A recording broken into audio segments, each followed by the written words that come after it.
10ª vitória seguida do Corinthians, porque, né, conta 9 de 2024, já começa 2025 com mais uma vitória, tá bom? Bom, vocês estão gostando do áudio? Tá bom, estão escutando? Beleza? Pode não estar perfeito, tá? Eu reconheço se não tiver perfeito, mas eu ainda estou ajustando, tem algumas coisas para acontecer aqui, mas o importante, deve estar com um pouquinho de eco, né? Vou tirar aqui um pouquinho. O importante é a gente poder falar sobre mais essa vitória do Corinthians, arrancada no Campeonato Paulista, e assim, com todas as ressalvas possíveis, porque se o jogo terminasse empatado, se o Corinthians tivesse perdido, a gente teria que ter um olhar aqui com calma, né, em relação ao que está acontecendo. Claro que vencer é maravilhoso, tem que pensar na vitória, tem que tentar ganhar sempre, o campeonato já começou, não dá para ficar perdendo tempo, perdendo pontos, porque aí chega lá na frente, né, os clássicos, todo mundo começa a disputar a classificação, vaga, e o Corinthians não pode, mas nem pensar em correr o risco de acontecer o que aconteceu no ano passado, de ficar de fora da fase de mata-mata. O Corinthians, que na minha opinião é um dos candidatos, para mim até o favorito, tá? Ao título paulista. Eu sei que o Palmeiras mantém uma base, é sempre muito forte, é o time a ser batido, é o atual tricampeão, mas eu acho que o Corinthians, da maneira como terminou 2024, claro que depende de muitas coisas, né? Mas eu ainda acho que o Corinthians é muito, muito, muito candidato aí para faturar esse Paulistão, porque tem tudo, tem muita coisa para acontecer ainda, né? E aí hoje a gente já teve uma amostra, né? A gente já teve uma primeira amostragem, porque o Bragantino, embora todas as dificuldades, na verdade, me assusta cada vez mais o Bragantino, né? Se a gente olhar, né, pelo olhar da SAF lá, do investimento que foi feito, muitos jogadores saíram, gastou uma bala aí no Isidro Pita, mais de 30 milhões de reais, que eu confesso, bem questionável, assim. Acho que é um atacante ok, mas não vejo necessidade, o futebol está inflacionado mesmo, né? Mas assim, o fato é que o Bragantino, que brigou para não cair, tem investimento, tem qualidade, tem lá a sua qualidade, né? Tá na elite do futebol paulista, do futebol brasileiro. Então, assim, foi um bom teste. Até porque o Corinthians não tinha os seus principais jogadores, era o primeiro jogo, apenas 9 dias de pré-temporada, 10 dias aí. Então, assim, é claro que a gente tem que analisar por esse contexto também. E aí, poxa, obviamente, né, o Bragantino, se a gente for analisar o jogo aqui, e aí daqui a pouco eu já vou abrir para perguntas aí, e a gente vai debatendo sobre o que aconteceu no jogo aqui, nessa primeira live de 2025, para a gente poder ter um ano aí maravilhoso, agradecendo já a audiência de vocês, como sempre, né, eu abro uma live aqui, vem uma galera, recém abri, já tem mais de 1.000 pessoas aqui, bora chegar e vamos falar dessa vitória do Timão, tá bom? E aí, o Bragantino começou, né, naquele ímpeto natural de quem é um mandante, de que daqui a pouco queria se impor contra um Corinthians ainda tentando se encontrar, numa escalação que eu não entendi. Eu entendo pela questão de você preservar titulares e tal, mas a formatação tática ela foi muito estranha, na minha opinião, porque o Corinthians colocou ali o Thales Magno como um jogador mais por dentro, e ao mesmo tempo ele não é esse cara, né? Ele não é esse cara para ser um meia articulador, ele pode ser um meia atacante, ele pode ser um condutor de bola. E aí, muitas vezes, até pelo Romero e o Héctor Hernandes, né, estarem mais enfiados lá no ataque, o Thales Magno tinha que cobrir as subidas do Hurtado, que acabou dando um trabalho, né, no primeiro tempo, subindo muitas vezes. E o Thales Magno também não é esse cara, ele recompõe, mas ele não é um cara de ficar acompanhando o lateral, porque ele é o cara que ele não chega a ser um velocista, mas ele gosta do contra-ataque, ele gosta do ataque, ele gosta do X1, ele gosta de estar mais perto da área lá, e até, né, como um centroavante, acabou fazendo gol de empate no erro do Capixaba. Mas o Thales Magno, ele foi designado para exercer uma função tática no primeiro tempo, que, na minha opinião, ele não tem condições de fazer. Não é que não tenha condições, é mais difícil para ele. Mas, claro, muita gente está questionando por que o Ramon Dias não colocou o Igor Coronado nesse jogo, já que ele não tem o Rodrigo Garro. E aí, me parece claro que... Eu até não ouvi a entrevista do Ramon, tá? Estava na função com as crianças aqui, cheguei agora para fazer a live. Não sei se ele falou alguma coisa a respeito do Coronado, mas eu imagino que o Coronado vai ser titular, gente, nesses primeiros dias, semanas aí, na ausência do Garro. Então, se você quiser preservar um jogador que já tem 33 para 34 anos, nesse primeiro jogo, não faria sentido ele entrar ou entrar no segundo tempo. Então, o Coronado, ele acabou não jogando, e aí você não tem outro meia. Tanto que o Rian entra no segundo tempo, um pouco mais avançado, para justamente fazer essa composição ali de meio, e aí você vê que muda completamente o cenário do jogo, quando entram jogadores como o Carrilho e o Yuri Alberto. Aí muda, né? Raimundo, Mateuzinho também, acho que entrou bem ali pelo lado direito. Algumas deficiências a gente percebeu no primeiro tempo, né? O Corinthians ainda, o gol sofrido, e antes do gol sofrido, nas chegadas do Bragantino, em que o Donelli fez 2 defesas importantes, o lateral, o Hugo, meu Deus do céu, chegou atrasado em todas as jogadas, em todas as disputas, e o gol que o Lucas Evangelista faz é nas costas dele também. Então, assim, ele defensivamente deixa muito a desejar, né? O lateral Hugo. Mas, assim, o Diego Palacios estava no banco, o Matheus Bidu é o titular absoluto. Então, o Hugo acaba, nesse momento, talvez se tornando até um terceiro. O Coronado está com virose. Acabaram de me dizer aqui, o Ortega falou no meu timão. Ele jogou o jogo treino, né? Contra o União Barbarense, foi até muito elogiado. Mas, enfim, tem essa explicação aí também. Mas eu acho que está dentro de um combo aí de que ele talvez nem fosse utilizado.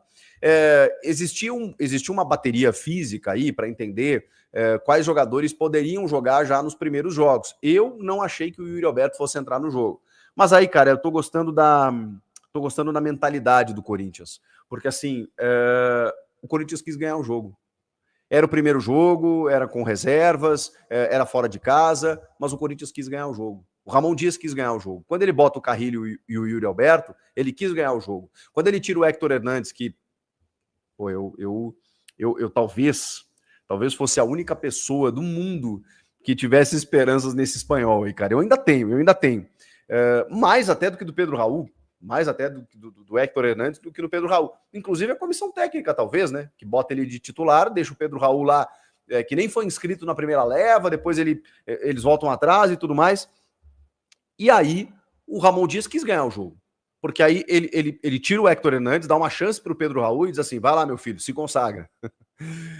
Ele coloca o Yuri no lugar do Romero e aí ele mantém o que deu certo no ano passado, né? Com o Yuri mais saindo da área e tendo um jogador na referência, né? O Memphis não é esse cara da referência, mas assim, o Yuri também não. Então os dois ali, eles se alternaram muito bem no ano passado. O Pedro Raul já é um cara muito de área. E vejam só, fez o gol da vitória justamente nessa característica. O Yuri tá lá pelo lado esquerdo, ele tabela com o Rian dá um passe maravilhoso, que para mim é um resgate também. O Rian teve uma lesão e tal, e acabou perdendo espaço em determinado momento pelo crescimento do Bidon. Aí o Alex Santana machucou também, aí o Corinthians contratou o Charles e houve uma insistência até no Charles, que hoje foi titular. Mas o Rianzinho, que bom ver o Rianzinho participando bem do jogo, porque eu acho que esse menino tem qualidade, e ele, cara, mas assim, na medida, e o Pedro Raul fez um gol de centroavante. E é curioso, porque a gente está falando aqui, eu já vou abrir para o chat, tá? O Pedro Raul, ele já começa contando uma história, né? Ele já começa não querendo sair, querendo dar a volta por cima, se inspirando no Yuri Alberto, aquela coisa toda, recusando propostas, e aí no primeiro jogo, ele faz um gol que, olha, fazia tempo, hein? Fazia tempo. Mas aí ele faz o gol e o gol que dá a vitória, o gol que dá virada e o gol que dá a vitória para o Corinthians.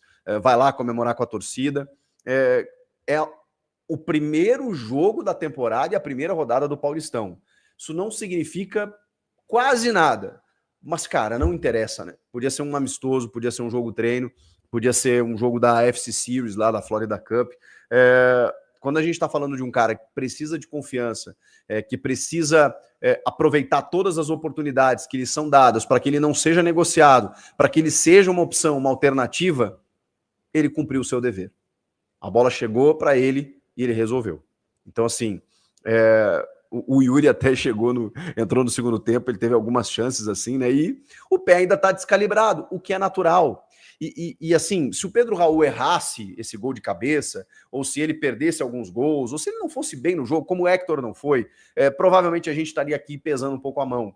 E talvez até não fosse o correto, mas é porque aí vem a carga, né? O Yuri, por exemplo, tá com crédito. O Yuri chegou, entrou no primeiro lance sozinho, deu uma isolada, tá tudo certo. Yuri, irmão, pô, você fez 30 gols ano passado, tá lindo, tá tudo certo, calma, primeiro jogo. O Pedro Raul não. O Pedro Raul, ele precisava acertar, ele precisava de uma margem de erro zero. E, cara, ele entregou. O Pedro Raul entregou. O Héctor Hernandes não. O Pedro Raul entregou. E aí, a gente tá vendo uma disputa, pelo menos para uma alternativa, né? nesses primeiros momentos, nesses primeiros jogos aí. Deixa o Memphis para os jogos mais especiais. O Yuri é um cara, o Yuri é um cavalo fisicamente, né? É impressionante a força do Yuri Alberto. Por isso que ele foi utilizado hoje. Por que o Yuri Alberto, que terminou jogando todos os jogos, foi utilizado já no primeiro jogo da temporada? Porque o Yuri é um cara que se cuida nas férias, é um cara que se recupera em tempo recorde, é um cara que tira a vesícula e 2 semanas depois tá em campo. É um cara, sério, ele tem um trabalho todo diferenciado. Então, assim, o Yuri eu tenho certeza, a comissão técnica botou porque provavelmente ele pediu para jogar, tá com fome, tá afim, tá embalado. E ele se cuida, né, cara? E ele tava bem, ele não vai ter um desgaste daqui 2, 3 jogos, como alguns podem ter. Então o Yuri tem essa característica e tem mais que ser utilizado mesmo. E quando ele entra, é óbvio que melhora. Melhora, ele já chama mais a atenção da defesa do Bragantino, ele já sai da área, ele já tabela com o Rian para sair o gol, ele já perde um outro gol. O Corinthians no segundo tempo, cara, fez 2, poderia ter feito mais. O Corinthians, assim, o Corinthians passeou no jogo e o Bragantino se encolheu. E olha que não tinha Garro, não tinha Memphis, não tinha Coronado, não tinha Bidu, não tinha Bidon, como não vai ter por conta do Sul-Americano Sub-20, praticamente toda essa primeira fase. Não tinha, assim, não tinha André Ramalho, não tinha Gustavo Henrique, não tinha Hugo Souza. E o Corinthians, cara, no segundo tempo, tranquilamente conquistou a vitória, a virada, ela chegou com o Pedro Raul e poderia ter chegado de outras várias maneiras depois do gol do Pedro Raul, mas que bom que foi com o gol do Pedro Raul. Eu acho legal, cara. Eu acho bacana esse tipo de história, né? Que a gente começa a contar, claro, é só o primeiro jogo, vai depender das próximas oportunidades que o Pedro Raul tiver, se ele vai conseguir aproveitá-las, né? Mas bacana, hein? No primeiro jogo empatado, ele vai lá e decide a vitória do Corinthians. Que bacana. Tem gente aqui me perguntando do Coronado, né? Eu realmente não ouvi a entrevista do Ramon, mas me disseram que o Flávio Ortega, meu parceiro, muito bem informado, disse na live do meu timão que o Coronado tá com virose. Então, ok, né? Mas acho que ele não seria utilizado, achismo, tá? Que ele não seria utilizado de qualquer forma por ser primeira rodada. Se ele estivesse à disposição, acho que aí no domingo, na Neoquímica Arena, diante do Velo Clube, para já dar aquela soltada. E aí fez muita diferença, né? Porque sem o Coronado e sem o Garro, o Corinthians não teve um meia. Ele, no primeiro tempo, ele colocou o Thales, Romero e Héctor Hernandes, e o Thales não é um meia. E muitas vezes, inclusive no segundo tempo, quando ele faz a mexida, né, para colocar o Rian, e aí junto do Alex Santana e do Charles, o Rian um pouco mais avançado, o meio de campo ficou muito desprotegido, né? E o Bragantino teve muitos espaços ali. Então, claro, não é o time ideal, não é a melhor formação tática.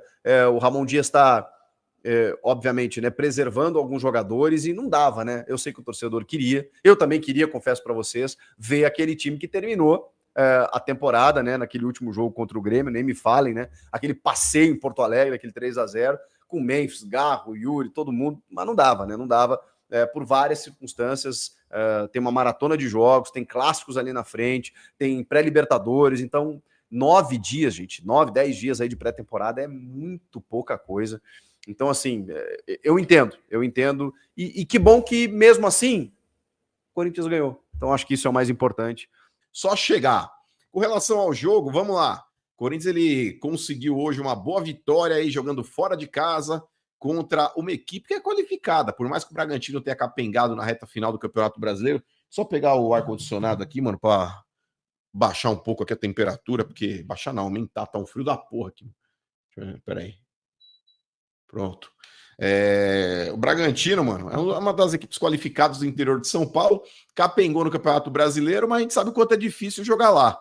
E, cara, os primeiros 15 minutos foram assustadores, porque o Corinthians praticamente não tinha entrado em campo, só viu os caras jogando. A impressão que eu tinha é que o Bragantino fisicamente estava muito mais inteiro que o Corinthians, cara. E, cara, o Bragantino abriu o placar ali, só dava os caras, Coringão praticamente só olhando, falei, malandro, hoje não é dia, mano. Só que aí o negócio é o seguinte, mano, Corinthians, quando começou a colocar a bola no pé, mesmo sem ter um camisa 10 ali, no caso o Garro tá no DM, o Coronado também nem viajou por causa de uma virose, o Corinthians começou a se encontrar no jogo. Teve ali o lance ali que ocasionou um pênalti a favor do Corinthians, o pênalti no Romero, que depois foi desmarcado pela arbitragem, porque o início da jogada foi impedimento, mas ali o Corinthians já estava pelo menos tocando a bola, estava chegando com perigo, e cara, era questão de tempo, conseguiu o empate. E quando o Corinthians empatou, meu parceiro, quando o Corinthians empatou, já no segundo tempo, o Corinthians já estava melhor que o Bragantino na partida, já estava melhor. O time do Bragantino meio cansadão, o Corinthians mais inteiro, o Corinthians aí criando boas jogadas, teve um lance do Onelli que no começo do segundo tempo fez uma baita de uma defesa, mas logo na sequência o Thales Magno conseguiu empate. E cara, o Pedro Raul, mano, Pedro Raul, que é um jogador extremamente contestado pela torcida, um cara que está em descrédito, fato, porque diante da expectativa que foi criada, os valores que o Corinthians empregou na contratação e o que ele entregou dentro de campo, ele tá muito no déficit ainda. Tá devendo demais, mano. Só que, cara, foi o cara que realmente deu a vitória pro Corinthians. Por mais que o Yuri Alberto tenha perdido 3 gols depois que ele entrou, o Corinthians teve outras boas chances também. Mas, cara, quem deu a vitória pro Corinthians hoje foi o Pedro Raul. E eu espero de verdade, rapaziada, que esse cara hoje tenha readquirido a confiança. Porque é muito ruim também para um jogador, né, mano? O cara chega a ter oportunidade de voltar pro Brasil, ele que tava no México lá, o Corinthians vai lá e faz uma proposta, o cara vem, chega aqui não joga porra nenhuma, mano, a torcida metralhando o cara. Eu também cansei de criticar, porque o maluco entra só fazer a merda. Mas hoje deu a vitória pro Timão, mano. Então tomara, Deus, ó, que esse gol aí sirva de inspiração, que ele readquira a confiança e que ele consiga novamente aí, sei lá, pelo menos fazer uma frente, né? Não vou dizer tomar a titularidade do Yuri Alberto, que hoje aí ninguém consegue no Brasil. Yuri Alberto hoje é do mesmo nível do Pedro. Só que eu espero sim que o Pedro Raul possa ser uma alternativa, caso o Yuri Alberto tome um terceiro cartão amarelo, numa dessa o cara não consegue jogar, sei lá, por alguma lesão, que o Pedro Raul não seja aquele cara que a torcida, na hora que vê o cara pronto para aquecer ali, para entrar, a torcida põe a mão na cabeça e fala, de novo essa lorpa, mano. Não. Espero que ele consiga agora, de verdade, dar a volta por cima, como o Yuri Alberto deu ano passado também, mano. Lembrando aí também, Joneta, se você tiver já alguém no ponto aí também, já pode dar um salve aí também, que daqui a pouco a gente já vai chamar a galera para poder participar. Vou colocar aqui também no YouTube, aqui, deixa eu aproveitar, vou abrir aqui, porque eu não abri nem a pasta do YouTube aqui para poder ler as manchetes aqui, as mensagens que vocês estão mandando, mano. Vou pegar umas mensagens aqui para ler. Peraí. Ó, o Ronaldo Sonsini, acho que é isso. Vamos lá. Léo Maná não dá, precisa contratar um reserva para o Mateuzinho. Léo Maná é garoto, cara, mas também acho fraco. Das oportunidades que eu vi ele jogando, até agora não me convenceu, não. Quem viu ele na base falava, porra, o cara é um puta lateral. Pô, esse cara quando for profissional, o cara vai dar conta do recado. É claro que não dá pra gente padronizar também a atuação dos caras aí quando a gente vê um prodígio, que é um moleque que sai da base, vem pro profissional e começa a arrebentar, a gente transformar todo garoto que sai da base nesse tipo de prodígio. Às vezes é um processo que o cara demora para se ambientar, enfim. Porque é outro esporte, mano. Jogar na base é uma coisa, vai profissional é outro nível de atuação, os caras mais malandros, os caras mais fortes, enfim. Mas até agora também acho que é um cara superestimado. Posso queimar a língua lá na frente? Posso. Em várias oportunidades, mas até agora do que apresentou e do que eu vi, não boto tanta fé assim, não. Daqui a pouquinho a gente já vai colocar os nossos queridos ouvintes e telespectadores para participar.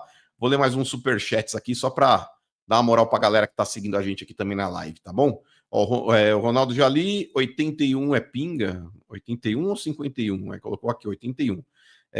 Corinthians bi rebaixado sem marmita. Sem marmita é o teu rego. A Meire de Souza. Tamo ganhando.